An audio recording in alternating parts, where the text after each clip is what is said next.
like to start off with what's your creative backstory, and we can do like a truncated version, and some of the influential mentors or opportunities that came across your path in your early days of your career. And like, it's also no rules, popcorn in, just have fun. I'll start because I'm a girl. Go for it. I think my career kind of started on YouTube, making a web series, and then that's how I got my reps. And then one of those reps sent me on an audition for an AT&T commercial, and then I did those on and off for about 10 years, and then started directing those commercials in the year 2020. And have just stopped doing those commercials, so I'm available for hire.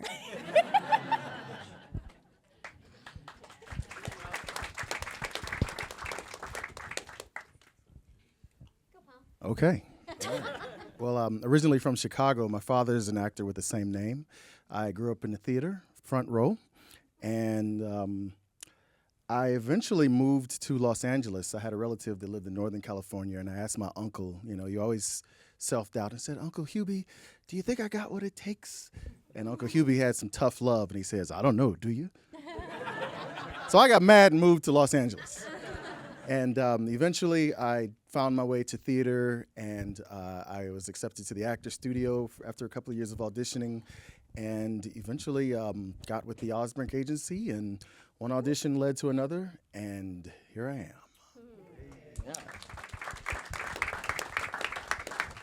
am. Okay, I'm originally from Atlanta, Georgia. For some reason, my parents let me move up to New York City right out of high school. I went to the Stella Adler Conservatory, which was a 2.5, 3-year program. Stayed in New York for a little while, moved to LA a little over 20 years ago. I got my SAG card because Maya and Allison put me in a Jack in the Box commercial. And then I got an episode, like one of the last episodes of Seventh Heaven, which is what made me a full SAG member. That's where I know you from. Right, yeah. I didn't want to say it. I didn't. And then in addition to being an actor in LA for the last 20 years in commercials and TV and stuff, like 12 years ago, I started working at AHC as a session director, or sometimes called a cam op, running commercial auditions. So I've probably auditioned a lot of you out here. It's hard to see, but he also has a very good class that he teaches. Oh yeah, and I teach a class at our casting facility at 200 South La Brea, not about a mile from here, and about getting better at auditioning for commercials and the various aspects of that.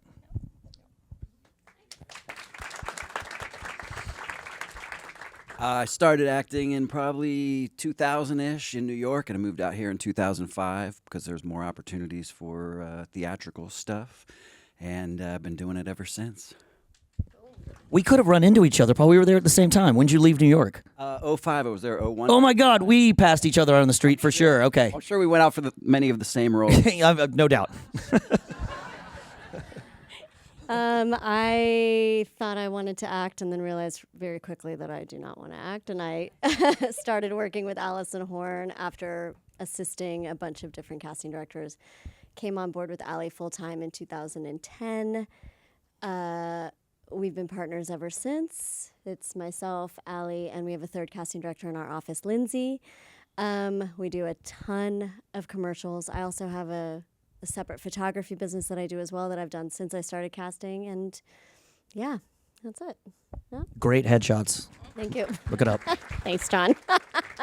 I speak from experience. I've taken Jonathan's class and I've shot with Maya, and it is opened so many doors, and I'm forever grateful, because it's when you work with people who know what they're doing and understand all the different sides of it, it makes such a difference. We haven't paid her any money to say that. Yeah. No. Honest review. Thank you so much. So to get into it, why is improv so important to commercials, in you all's opinion? I think it's the thing that makes you stand out. First of all, I think when I get a script, whether it's for commercials or not, if I feel free enough to improvise, then I feel freer in the role. So I'll just say that for my personal experience, I enjoy that I can maybe change a thing or add a thing. I will say separately, for my experience behind the camera, it's the thing that helps me as the director kind of see the whole story. It helps me see how you could be this actor, you could be this character. And then also a lot of commercial scripts, just to even give you a further step back behind casting, is the ad agency. And a lot of the times they are giving you a script that is half-baked. No, every person in advertising will tell you that the script is a work in progress. So you're not stepping on any toes like you would be if it was a playwright. You are giving them an idea. In fact, I've seen, it go twisted when they're like, we like that idea, but we don't like that actor. And that does happen. It does happen. I've seen it happen. It does. I think we've Oh, all yeah. seen it happen. That's what casting does to protect. Yes. I think we very often will step in when we see that. Yes, something like and that we happen. all say, well, then it seems like you have to hire that actor, and or at least give them a writer's fee. But what I think also, I know what a shitty way to start off a beautiful talk. No, we wanted honest, unfiltered. I know, education. honest, unfiltered. But I also think it's you're helping them see you as the person. It just is what it is. And I think it helps you be less precious, less afraid. And sometimes things that aren't funny, it's your opportunity to say, I can make it funny. And To that end, though, I think too, like it's really important. We from a casting perspective, I want an actor to come in and show us what they can do. The improv allows us to see your brand of comedy, your style of comedy. Often the improv never winds up in the final script, but what it does is it allows casting and director to say, oh, I see what this person brings. And the long game of that is tailoring auditions to you. When you come in and you sort of have moments that you add, then we can say, oh, I know what Bill's voice is, and so now I know what Bill's going to bring to this other project. But I think it's important, too, that, like, while scripts are half-baked, and they often are riddled with spelling errors, and I'm just like, yeah, Very, very tiny. it's unbelievable. Something needs to be done about I it's agree. very tiny. I want an actor to add a flavor. I don't want an actor to feel like they need to rewrite, because that's, I think, above and beyond what the ask is. Yeah. I mean, I tell my students all the time in class that no one needs to take a workshop or a class about how to shoot a commercial. Your job is to be good at auditioning. And to that end, do the improvs that we pepper our first calls and callbacks with, do they end up in the final cut? No, often not. But it's what the director needs to And it's hear what your gets the voice and to director see excited, too. what your personal kind of, you are the secret sauce, and improv allows you to express that. Half-baked scripts. I mean, we get scripts that are dough. I mean, they're just like loose concepts. And if as an audition we quite literally, especially like for an automobile audition or something like that, if we just had you do what was in the script, there'd be no way to discern who's good or what you're going to be able to have on the day or on the set or whatever. So, yeah, it really is. Improv, I think, is crucial in commercial auditioning, not just because of the lack of dialogue or structure, but also because, like, to echo what they were saying, it really allows you to, show what you would do in under these circumstances. For me, I think that my improv is basically personality based. For me, the first audition is just following directions, because the casting director is very particular about how they want things to go. And I might micromanage a little bit. They're like personal. well, yeah, I mean, you have to. I spent my first couple of years learning how to read the room. So if you just follow the directions and then you make it to the next level, which is the actual audition, and you see that the casting director is praying that you just don't make him look like he made a bad choice, you follow the directions of the director. And then in my mind, it's like, I listen, I'm not really, when you try to be funny and end it with a button, you know, you figure out I'm gonna do this at the very end. If they ask you, it just becomes like Forced. it looks like that's your stick, that's your thing. And what I learned is that what you think that special thing is, everybody does that. You know, and it's Why just did I like, fist bump that? I know. I know. And to speak on earlier, you know, that same move you did is going to be in the commercial that you auditioned for. You're like, I did that, you know? So it's just like, quick story. I was in this very first Progressive commercial. We were in a round table, and I'm in it with these master improvers, Stephanie and Jim, Flo and Jamie, and I was the new guy, and the script ended, and they were still talking, you know, and I had my script in my back pocket. You know, I'm sitting down at the table, right? And they kept talking. And then I'm still in character. I'm like, wait a minute, is there another page that I'm missing? And the director said, that's it. We like that. I'm like, what? And it was like, and I just realized if I was just listening and reacting and just being myself and not even knowing if I guess I'm just naturally, you know, funny. You know, so I guess so, but I think to piggyback on that and to agree with that, we're all funny. Natural human behavior is funny. We could all be improvising just with our personalities. We don't need to, as Maya Go to said, the Groundlings and get on a Herald team. And do all the things. Yeah. and you don't need to be a writer. You can just respond with what you would respond with. To your point, when we're asked a lot, why is improv important? We're always asking for improvisational talent to be submitted. Often it's not because I want you to like come up with bits. It's because I want freedom. And generally people who are skilled at improv are free. They try immediately, they discard immediately. There is just a freedom with in the room, immediate direction, trying things on, letting it go, not being so precious about their choices. And that is, just to support what you're saying, so much more important than like somebody who can come up with a bunch of buttons. No, go ahead. Be quiet, Bill. Just one more thing. Sorry. Let other people talk. It's like, Sorry, I'm a bit of a mic hog. Anywho, no, that's what I was gonna say. Just like, go ahead. No, Okay. you go ahead. Just finding out what the joke is in the script, knowing what that is, and then being free. It's like if you're a musician, if you're glued to the page, like you go to see a concert and somebody's reading off the iPad, like they're not free. But if they know the lyrics, if they know where they're going, then they can be free. So it's a similar sort of thing. Know what the joke is, and then continue the scene. Where if they don't yell cut, just where's the scene going? Keep it going. Yes, Don't try never to be funny. cut yourself. Oh my God, never cut yourself. I also think there are... I mean, It's the quickest yeah. way to show us that you're that you're a green actor. That you're not in the moment. You're like, I did what the page said. I want to Now go I'm home done. now. Yeah. I audition hundreds of actors a week on average, and especially when you get in towards the end of a scene and the script, you know, you're off the page now, and maybe there's a little bit of time we let it breathe before I cut. So many actors are uncomfortable in that space, and I can just tell with every fiber of your being, you're begging me to cut. Just hit that space bar, Jonathan. Please let this be over. And I always said, to Paul's point, it was a great point. It's like, if you just stay there. I think sometimes we equate good improv and commercial auditions with, I made up a bunch of stuff that wasn't in the script. And it's not really about the quantity, it's about the quality. Some of the best buttons I've ever seen are nonverbal. That's right. You know, and so don't use 5 words when 2 will do. It's about economy and about coming up with jokes and writing stuff.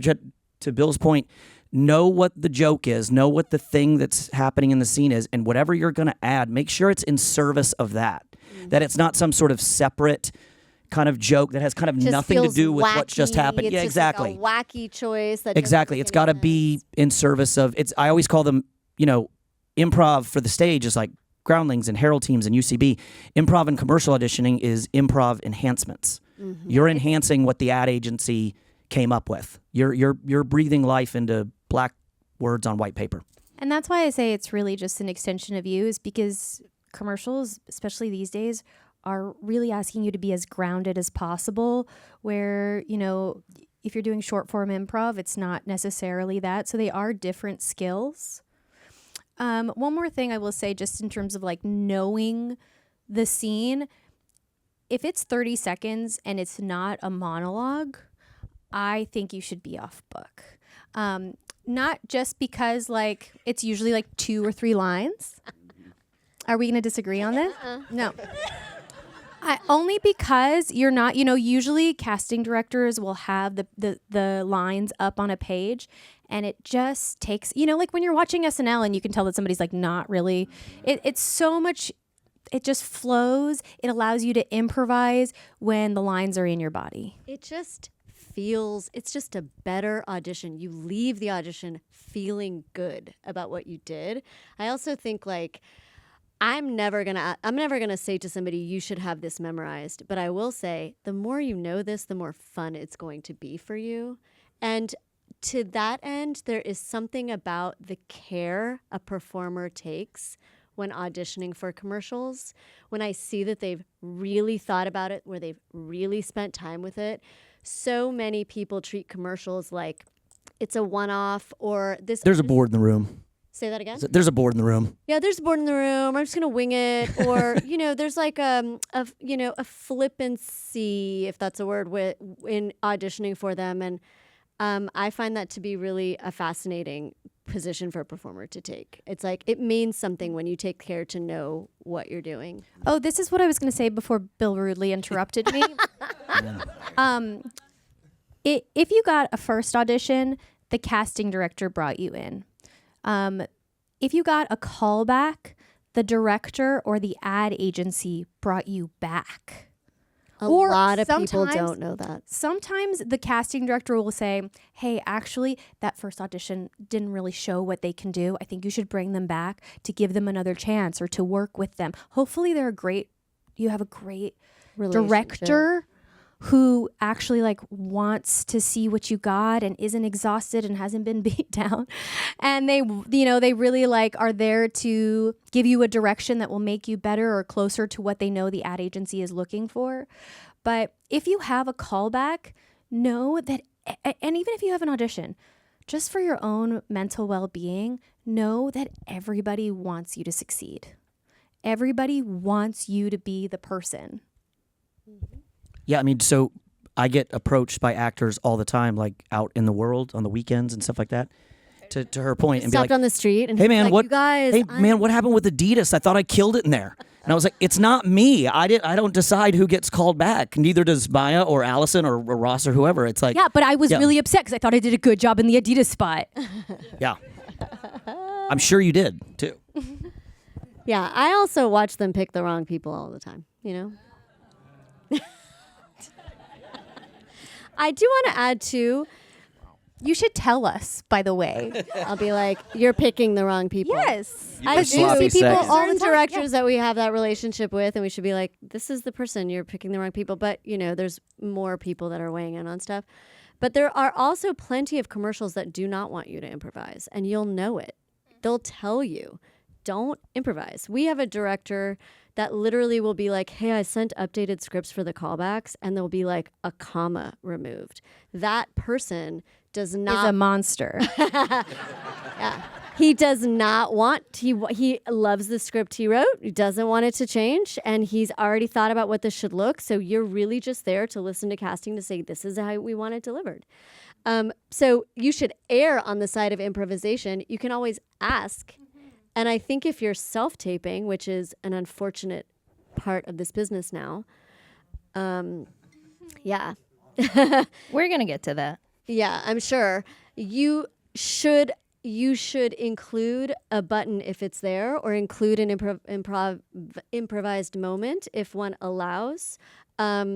Because that is, even if you're not sure that you should, because it's, again, showcasing a choice or showcasing your style to the casting directors, to the director. I want to just double click on what you said about the button. Like, if you are doing an AT&T commercial, do not improvise the business line.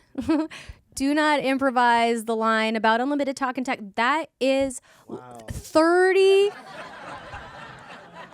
Mail that check. It's like we're right there. Mail it. We're right 10 years. And I can't remember a full line of any of those.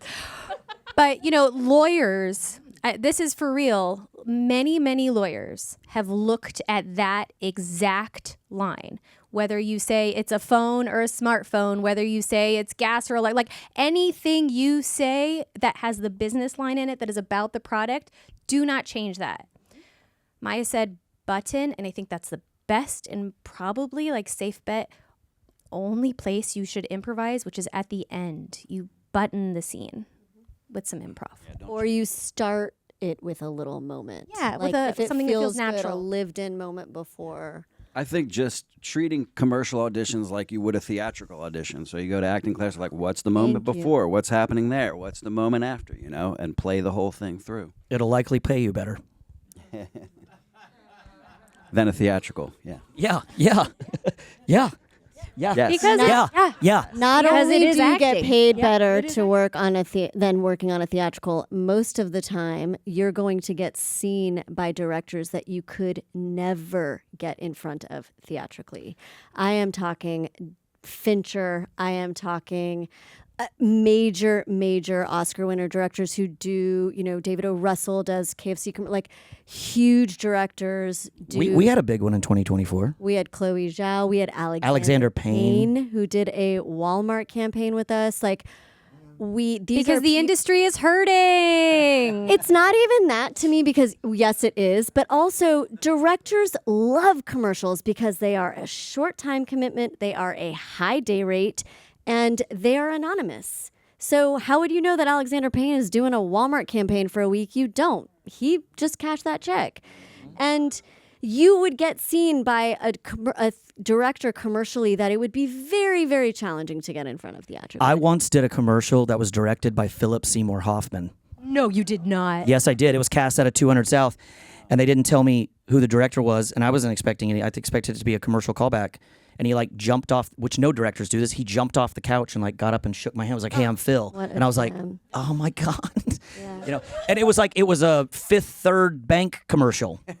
I don't know. I think he was just trying to raise some money for his theater company or something like that. He was a perfect gentleman the whole time, but yeah, it was it was great. We just did a job with Fred Armisen. Yeah, directed. Yeah. You will also work with great cinematographers. That it's a great day gig for Wes Anderson cinematographer or Yeah, Janusz Kaminski does commercials, nonstop commercials. It's crazy. It's amazing. So let's stay on self-tapes for a second. How can we become better self-directors of our self-tapes? We got to find some levity in this conversation. Oh, you that's guys. nice. We're talking commercial money, jobs. Yay. Nope, I'm just Our office is, I'm told, an unusual one in that we do explanations that are recorded visually. Thank you. Like the ones I do when you come in person. I'm like, everyone for AT&T, come into the room, and then I explain what we're doing. Our office puts them out with your appointments, which They're Yeah, incredible. You see me on camera and I'm like, here's the framing, here's the eye line, here's what I want it to look like. We do this more for us because we are such control freaks and we know what we want it to look like, and we are dinosaurs who hate self-tapes. So as much as possible, I'm going to try to bring people in the room. I see people that I auditioned yesterday. But if we have to do it, we are going to try to craft an audition that is as thorough and specific as it would be if you were coming in for us. But I know that very few offices do this, and that's a real challenge. So if it's for us, I think all your questions are sort of answered in terms of what's the opportunity to improvise? Should you? How do you want it cut? How do you want it framed? All that stuff. For other offices where it feels a lot more free, I would say less is more. I would say make the choice. Make a choice that if you don't know how you want it how it should be framed, you just decide. If they didn't give you that information, kind of look at it objectively in terms of, okay, well, how much is too much? Does it make sense for me to have 30 seconds of drinking? You know, like there's ways that you can try to sort of like look at it in a big picture sort of way. And I also think that there's a lot of offices that are asking you to do things that are really, really unfair. Embrace your environment. Yes, I know who you're talking about. It's nuts. Or like even a full body shot. I have a real problem with requesting a full body. I think it's wrong. I have to shoot it, and then I have to crop out all the garbage on the sides. Yep. Have 2 black lines there. I do have one tip for that. One tip that I think might be actionable for everybody. Do it. As long as the wardrobe is similar. So let's say the most common wardrobe note our office sends out is casual, reflecting own style, right? Which would be like this. Now, if the audition is for Edward Jones and you're playing a banker or something like that, and it's more your business look, okay. But we know we get kind of the same wardrobe request each time. No, hold on. In your self-tape area or wherever it is, film one full body, keep it on your desktop, and just edit it into each one of your auditions. Don't do a fresh full body every time, because as long as the wardrobe is basically right, we're not going to stop watching the tape. We go, whoa, did they switch suits? What's going on? Never mind. Pass. Yeah, so just so we don't have the headache of, readjusting the area that you film in and all that kind of stuff, if you film 1 or 2 full body shots or full body slates in a very commonly asked wardrobe, just save those so you can edit them into your future auditions. Boom. It's more where that came from. That was my time. That's a wrap on Jonathan. What is something that you learned either on set through doing or in class that you wish you had known earlier about improv and how it supports your work? What? Well, like he was saying earlier, the audition is different and the callback is different than being on set. So you have 3 rooms to win. I spent my first years learning that. I am very gregarious. I like to talk to people. And I took that into my auditions. I was kissing the casting director's butt at the callback when I should have been kissing the director's. Oh, wrong butt. I hate that. Right? And then You got to know. when I get to the callback, you got all of these people there. They're on their MacBook Pros. And I'm way in my head. They're not looking, just like you. They're not looking at me. They're having conversations. They didn't greet me when I came in. And I took it all personal. And I would just come in and I'd be like, hello, And I blew it right then and there because I commanded my respect. But what I was learning, I'm so glad I'm telling you this now. What I was learning a long time ago is that they want to see you for the first time on that monitor that you don't see that's facing them. So they want to know that, you can sell their product, that you are a nice person. It's okay. What I learned, it's okay to say hello, whatever they're doing. They are giving you that shot. Like you said, they really want you to have the job. But again, it was just, I had to get out of my head and not make it about me and just focus on being in that moment. Because what you have to also remember is that like even the director is auditioning for the job during callbacks. Like the director is also proving themselves in that space. And if you're in callbacks, it means they already like you. They already saw what you can do. They already love you. And if you're busy trying to win the room that you've already won because they already chose you, you're working too hard. You don't need to do all of that. What they ultimately want is for you to just show up, do your shit, thank them, and move. And the other thing, too, is a lot of times when they're all on their laptops, it's not because they don't give a shit about you. It's because they just lost a location like a second ago. And so they're like, well, we already know we love Paul, so we're just going to figure this out, Yeah, but And in we're my gonna- mind,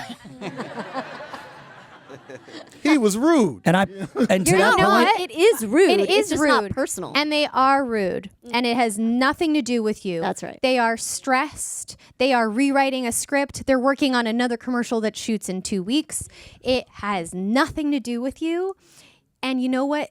they're all gonna, and also probably the person that makes the most final decision. I would say 100% of the time, the person that makes the most final decision is not in the room. Well, yeah, because there's so many factors. It's like by the time you see that commercial, you're watching TV, and all of a sudden something sounds familiar, and you're like, "Hey, that's my Chinese guy part." You know, it's just like, you know, by the time it gets there, it's a different race, it's a different height. Oh, you I see never what you're know saying. what they are looking for. But here's what I'll say about going into the audition, just to like finish your story about like demanding the room or feeling disrespected. I just want you guys to know that a lot of the times the person who's making the final decision is not in that room. So what matters the most, besides being delightful, definitely go in, be delightful, and be chill. Oh, thanks guys so much. Okay, and hi, how's everyone doing? Okay, happy to be here. That's the energy the whole time, delightful and chill. The person who makes the decision will only see the time between his space bars, the time between record and cut. That's what's going to get you the job or not. If you're also like, if you happen to be a jerk when you're in the room, then they may say, we're not even going to show that tape to the person who makes the final decision. But what matters the most is your work always. 1,000,000%.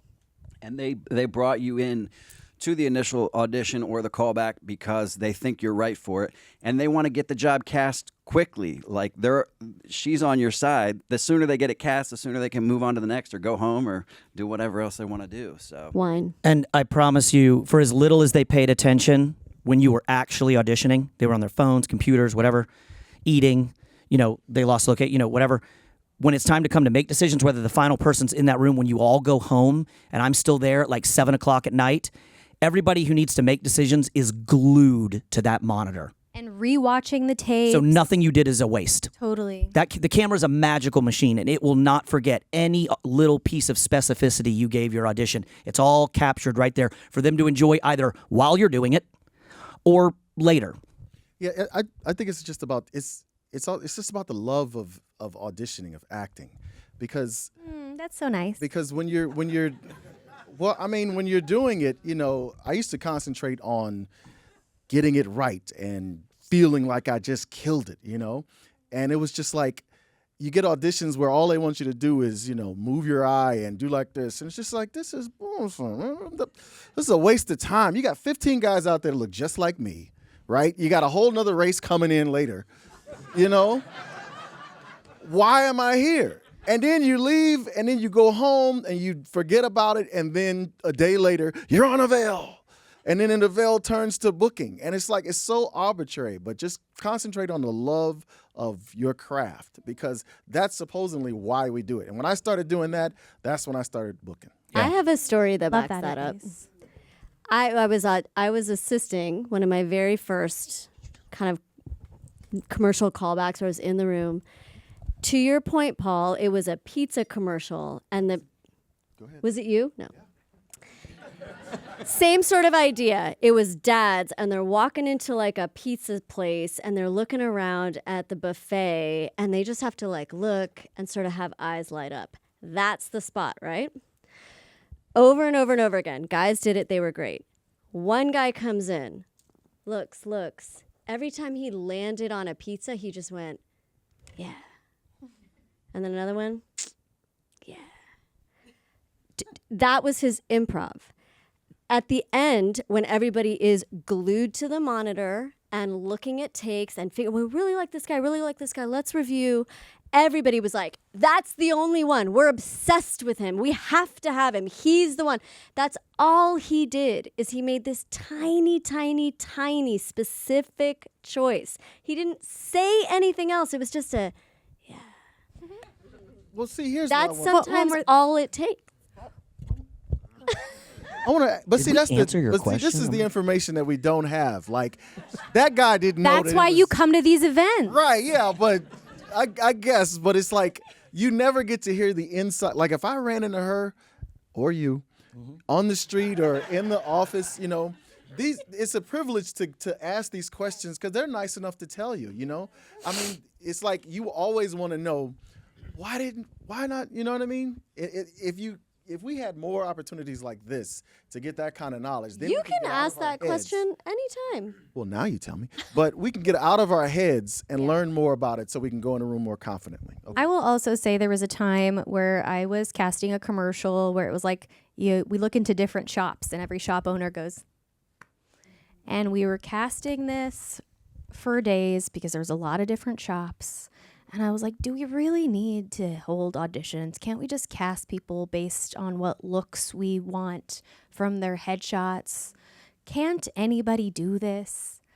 No. The answer is no. So if you're doing it and you're like, this is easy, maybe because it comes easy to you.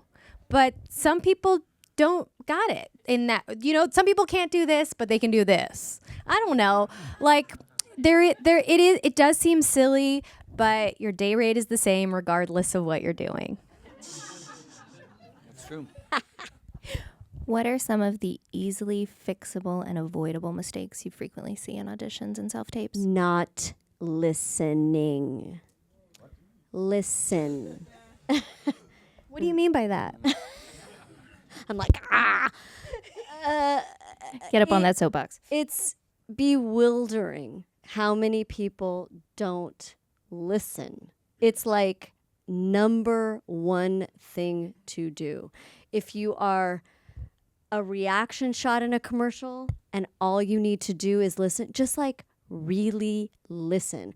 When a director in a callback is giving you direction, the amount of times we see people not take in what they're saying. So easily fixable things are when you are really listening to the direction that somebody is giving you, it solves a lot of your problems. Yeah, but Tell we're me. freaking out. I know, but that's When the you give mental us thing that you 15 gotta. Well, I know, no, that's what I'm saying. That's part of being a professional actor. But when it's like those first couple of years, when they say, okay, first we want you to walk over there, then we want you to grab that, and then Well, yeah, I mean, when I bring people in for group explanations, I know what happens.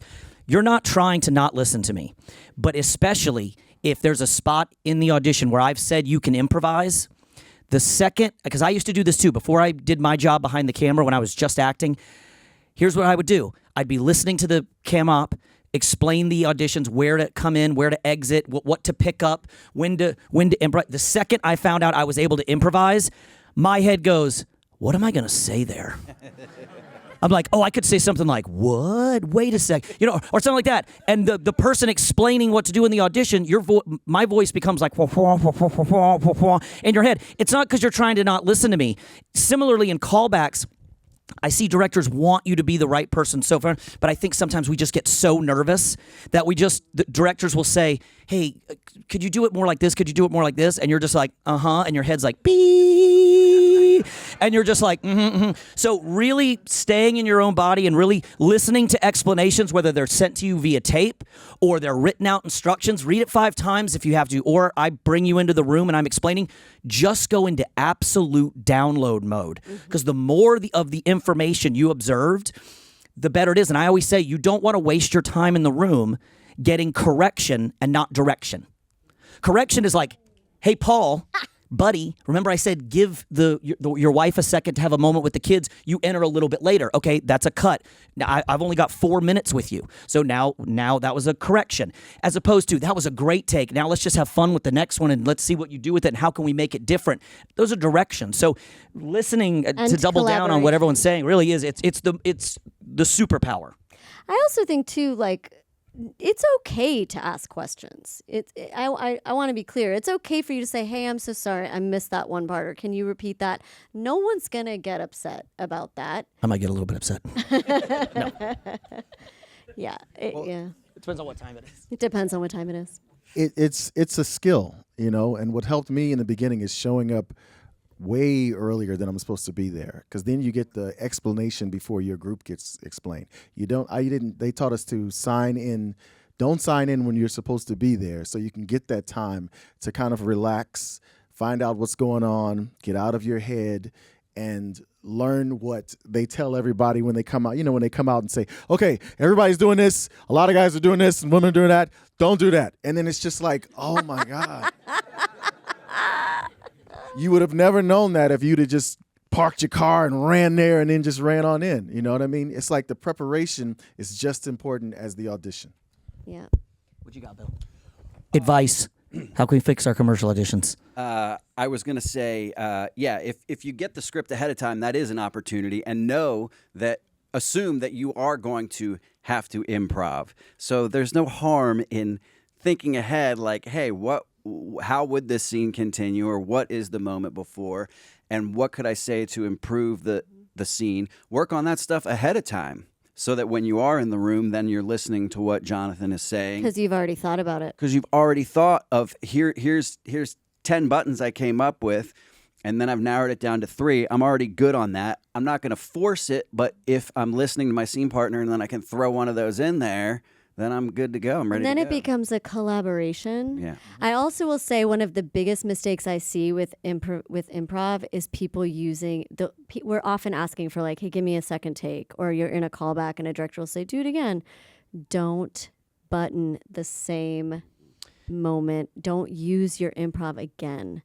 So a director wants to know that you can be free on set. They want to know that you can be collaborative and present on set. So This is such good advice. So what happens when your button is nice to see ya, right? Whatever. You'll make a better choice than that will. But then we ask you to do it again and your same button is nice to see ya. You've then showed us that you're not actually improvising. You're not actually free. You're not actually present. You've pre-planned that scene, and now you're really rigidly sticking to that button. So if you're thinking of stuff to do to bring life into a script, have, to Bill's point, a few so that you can be free and you can toss out something else. And it might not be effortless to you. Maybe you have thought about it, and like last night you were like, I could do this, but it feels effortless in the room, and that is what our directors want to see. I will say 2 more things. One is I'm just going to use this opportunity to plug an acting teacher who changed my life. And he's got free tapes online for actors. His name is Jack Plotnick. Oh, yes, Jack. Yes, a Jack Plotnick. Plotnick.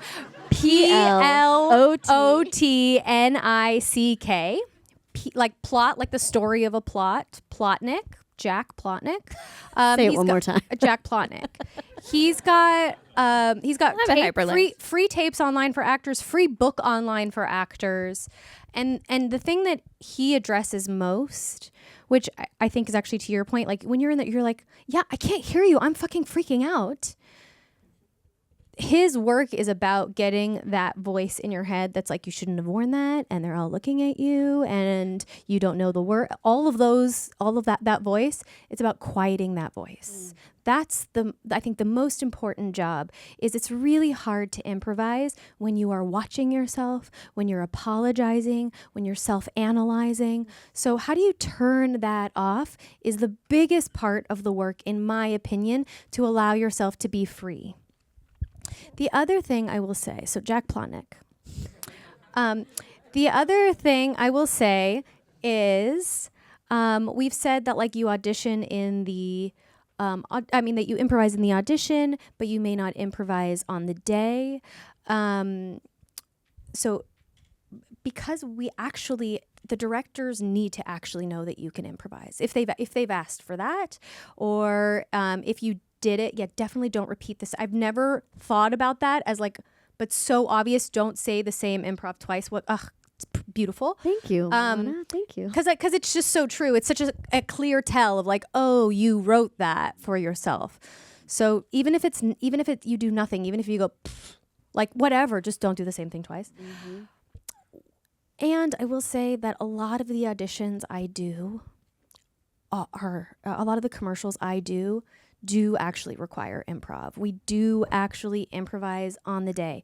If I was not a UCB trained improviser, or at least had the confidence to improvise, there is no way Lily from AT&T would exist. Mm-hmm. I would have done the one commercial and it never would have turned into more. The reason it turned into more is because we came up with more storylines on the day that they were like, can you come back tomorrow so that we can reshoot that storyline that we just came up with on the day? We just came up with other things for your character to do together. And they can take credit for that. Fine. Boom. Campaign. Yeah. So it's not necessary to take improv classes, but it is really important to feel free enough to come up with new things. I mean, Paul, you can speak to this too. Like, the progressive commercials just show like a fraction of what Stephanie Courtney and Jim Cashman and all those people can do. And that campaign wouldn't be what it is, just like Lily, without the skills of those improvisers. Like, people saw Stephanie and they were like, holy shit, what this girl can do. It's like really staggering. You do 1,000,000 takes and they pick the most boring one. Mm-hmm. Yeah, she was just recently featured on CBS This Morning, and she said that her role was just supposed to be a one-shot deal. But in the commercial she did, her very first one, this African-American guy said they were in the superstore, and he was like, so-and-so, so-and-so, wow. And then she goes, wow! And then he looks at her and reacts, and then she listened to him, and she says, I like to say it louder. And that is what just like that. And that is what created the character. It's like listening is the most important thing. Like in the progressive commercials, we all have our different improv takes, and they are the heavies, the outgoing, strong personalities. Ironically, I'm the straight. I'm there as this voice of reality, of reason. And, that just came from, again, just listening. I didn't think I was funny at all compared to them. I've been to their Groundling shows and their pictures are all on the, I was like, I didn't do that. I come from live performance, acting and poetry. And what I didn't realize is that I was improving when I would interact with the audience, when I would develop my comedic timing. Those are moments that I carried into auditions and just learning to be comfortable and just reacting off of them. And I didn't feel like I was good at them for years. I just thought they kept me on because I was the black guy, And no, for real, I did. Because first it went from, no, we're going to be real. Because first it was, wow, you give really good reactions, Paul. And I was like, really? And then the reactions turned into like one word. And then one word, all my friends were like, man, you said something today. We saw that commercial. Good. That was good. And then we don't say any of this to Progressive, by the way. But then, I took my mom, recorded. who's in the front row here. I took her to one of the commercial shoots, and this was in the early days where I thought I was there for my color. And the director it was like you could read the room. She was in Video Village, and the director leaned over and said, we should give Paul more lines, shouldn't we? And then my mom says, and next thing I know, the voice from God said, Paul, say this. And it was like, oh my God, he can talk, And so it was just developing. The talent was there, but it just had to be developed. But it was developed because you showed up free and present every time. And so there was a relationship built where then it became a collaboration and not like, okay, actor, go hit your mark, sit down, come up with something funny. It was a freedom that you brought to it, where then it was about the meeting of the minds, not like, what do you want me to do? Right. That's exactly how I felt. Mm-hmm. That's exactly how I felt. And thank God for your mom. Yeah. Thank you for mom. Yeah. I concur. I need to bring my mom onto set. I just want to say, I just saw a quick little clip somewhere where Tom Hanks was saying that he got yelled at by a director because he said, oh, where do you want me to stand? What do you want me to do? The director was like, that's your job. You got one job. Know your lines, know your motivation, and figure out where you think your character should stand and what he should do. That's all you have to do. So do that, bring it, and then the director will give you direction. But your job is to know what your character is, what the scene's about, and come in with an idea and execute it until you're told differently. I'm not But they'll taking credit often for that. tell you where to stand. Yeah. But How do you all approach improv when there is no dialogue, there is beats, and there is framework of the scene? How do you all approach it? Or Maya, what have you seen work in auditions so that it doesn't turn into a 5-minute one-woman show? Commercially, that's tricky because the SAG rule is there needs to be a framework. There used to be no improvisation allowed at all to protect the performer from having to write the copy, right? That was a very old rule that came up really in the 50s, 60s. They'd say, make it your own. Play with it. Feel free to play on this one. We couldn't say, hey, we really want you to improvise a line here.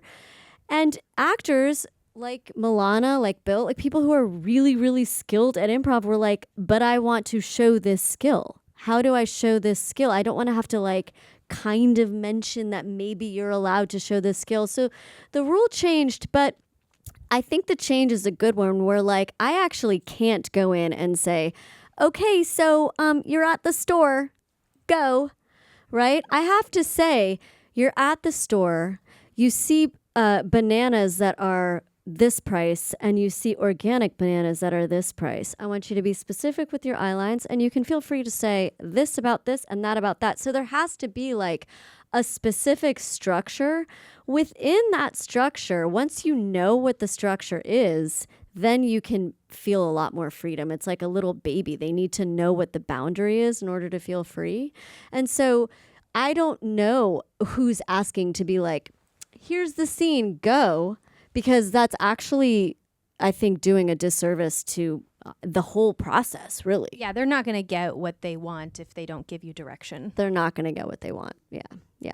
And I don't want to rely on a performer to decide. Like, no offense, but I want to be able to say, here's where you are able to make this your own. Here's exactly what we need to get. Like, there has to be a framework. So if you're getting auditions where they're asking that of you, I think it is very fair to have your agent say, hey, Linda is, wanting a little bit more guidance here. Where it's okay to ask a question if you're getting an audition that's so free that you're like bewildered by what you need to execute.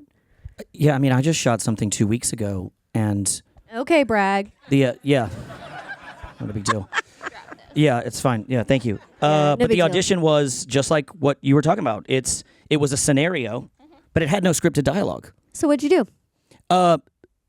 Well, You're somebody who knows how to do it. here's how why. did you approach it? Here's why in the vortex, in the absence of any scripted dialogue, and it is just beats and it is just a scenario. I think what I've discovered after running thousands of auditions, why it's hard for people. I think sometimes we develop a bad habit of creating a commercial audition avatar of ourselves, meaning who I want to come in and audition for whatever job I am running is who I see talking in the lobby. When I see you guys talking to each other in the lobby or like true. commiserating about something, like, where's that person? The reason it's hard for a lot of us is we're like, okay, it's a commercial. Okay, a lot of us have what I call the smiles, where no matter what's happening, as a default, it is a commercial. I am going to just have this on the entire time. Do you know what I'm saying? And it's like, I've created an avatar. That's the voice in their head they were talking about. That's how, the reason you have that voice, you got to show them something. Is because we've convinced ourselves that we've got to dial it up for the commercial audition. We have to, this avatar of ourselves, you have to stay in your own skin.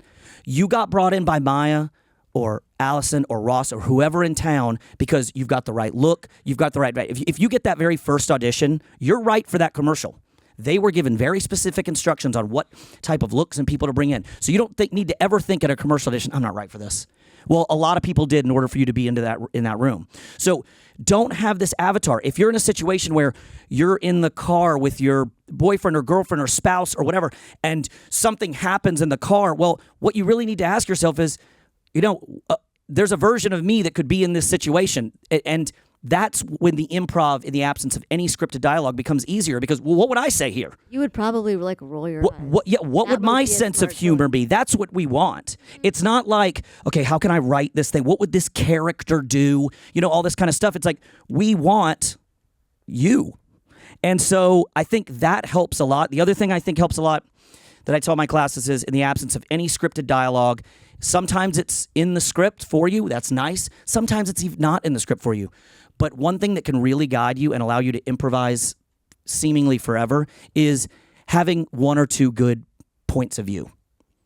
How do you feel about whatever it is you're supposed to be watching or experiencing? How do you feel so about what's you're happening to you? barbecuing and you run out of burger buns. Yeah, I'm barbecuing and Mayhem drives a car into the tailgate and smashes my grill dressed as a mascot. That's a real spot that we cast. How would you feel if you were at SoFi tailgating and someone hit your grill and destroyed it and the car raced down the street? Whatever your kind of reaction would be in the absence of an enormous amount of cursing, what would your reaction be? That's probably your strongest improvisation for that audition. Mm-hmm. And so I think... And like, honestly, less is more. If you sent a tape, dude, what the hell? Cut. That's a great... Great. That was great. Boom. That's a real Have you ever legit... considered acting? Do you know what, you guys? Do you know what? I think it's time for a career change. That was actually one of the scenes that we worked on in your class, and I cannot stress enough how beneficial it is to be in class and see what other people do, because it puts it in perspective, because we are so in our bubble as actors, and even more so now with self-tapes. It is so beneficial to see other people getting redirects when your mind is not in the group audition and you're not, it can't stress enough. Okay, I'm getting the time card, so very quickly, last question. This is how I always like to wrap up. Oh my God. What is one thing you wish you could go back and tell your younger self? Speed round. Buy Bitcoin. Dang. Ginger's for the win. Stop acting. No, not like that. Be yourself. Stop acting. Yeah, that's my... Don't stop acting. You said it a lot faster than me. I don't know. I think I did a great job when I was younger. I mean, Okay, brag. But I think it's because I started improv and I just did it. But I think one of the things that got me the job, that maybe took me some time to get to understand, and I think, getting out of my head, calming down, knowing the people there wanted the best for me, behaving like it was really happening, aka not acting. I think I allowing myself to be weird. Like, you don't actually need to write the spot. You just need to show that you have a personality. And I am remembering now that in some of my first auditions, there were so many callbacks for the Lily character. And I buttoned scenes with offering the customer a hug. I remember another time where I buttoned the scene by telling the customer he peed his pants. Like, there's just a way to just be, show your essence without the necessity or the pressure to get it right. Boom. I would just say I probably would have reminded myself to be more specific in any choice I make, because you can't really teach funny, and funny is not really an attainable kind of a thing. But I'll tell you, as someone who watches commercial auditions all day long, specificity always wins. It's funnier. It's more effective. It helps you to stand out, which we all want to know how to do, on a link of 45 people. So be more specific. Mm-hmm. Mm-hmm. I think one thing too, I don't know if this answers the question, but I just wanted to touch on it before, that I did learn in an improv class, Improv 101, in case you haven't taken an improv class. But like, if you're doing a scene with somebody else, always yes and. I just had an audition the other day, and I was with somebody, and they were like, they basically said no or why. Don't ask questions. If somebody, just keep the scene going. If somebody says the most ridiculous thing, yes, and then add to it. That's like energetic. That's not. You don't ever say yes, and I have four of them. You can, and even asking questions is okay. If someone's like, I have a knife. Someone's like, do you have a knife? Or whatever. You're like, will this one work? Like, that's fine. You can ask a question and response as long as it's building on the scene. It's the yes and energy is I'm agreeing with you and I'm adding information. Don't stop the scene by saying no or disagreeing with your scene partner. You know what? One thing I will say, we did say, like, don't cut yourself. I do think there is something that you gain by knowing when a scene is over. There is something about, like, oh, we've just exchanged a few things and that was the funniest ending. And we're done, you know? And I think that's particularly helpful when you're doing it by yourself. When you're in the room at a callback, I think you should trust the reader to call cut. But when you're doing a first take and you're improvising with a person, who's reading with you, don't go on too long. Like, do know, like, oh, I just said something funny and they said something funny and I said something funny and that's the end. Or I just said one funny thing. Or I just gave one authentic reaction and that's the end. Yes, that's the lesson, is more like if you're pushing, I'm going to say something funny and you're going to say something funny and I'm going to say something funny, then it feels effortful and it doesn't, and then we start to be like, get on with it. Like, it's like Adrian Brody's Oscar speech.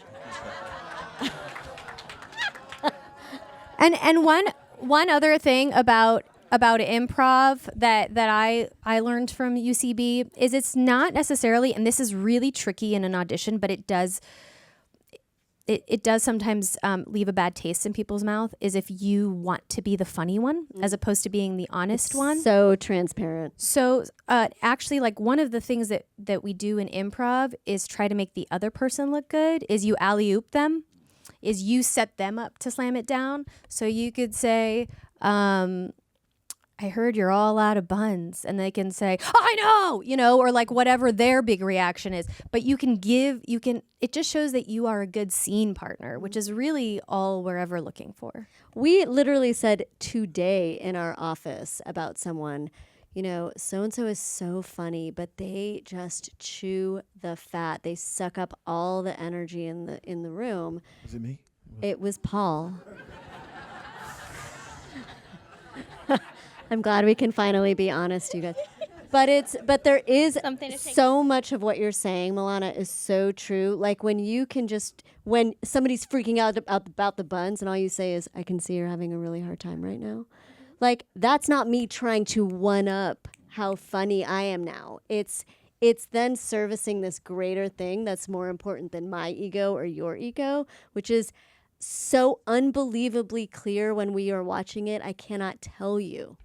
I also think, like, a nice trick for self-tapes is cut and start on an action. Like, if you're rolling and then you're sitting there and then you start, it's so much nicer when it's like right on action. It's like it's like there's this movement. So and when you're ending, there can also be like, hey, Jill, can you cut? Like, you don't need to begin the scene and end the scene. Because we don't do that in studio. I will never start recording with you stagnantly standing in the corner about to walk in. I literally will be like, Jonathan, roll again, because I don't want you to roll until they are walking. Like, I'm so anal about it.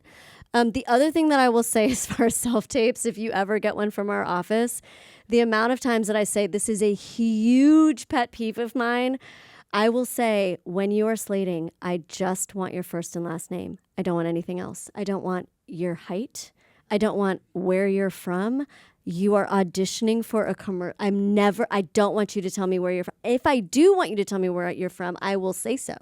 And the amount of times people will be like, hey, I'm Bill Parks. I'm from LA. I'm 5'10". Here are my profiles. And I'm just like, you didn't listen, Bill. You showed me right away that you're not listening. You literally, the first thing I told you to do, you didn't do. So to me, 6 foot, by the way.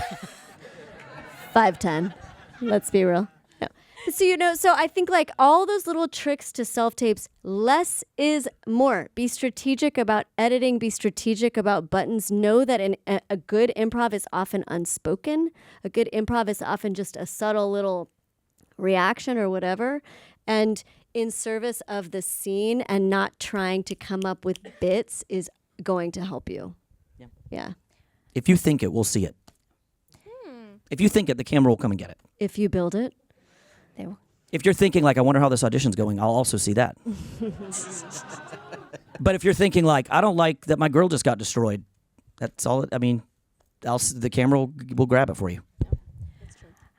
Unfortunately, our time is up, but can we all please give a round of applause for our incredible panel?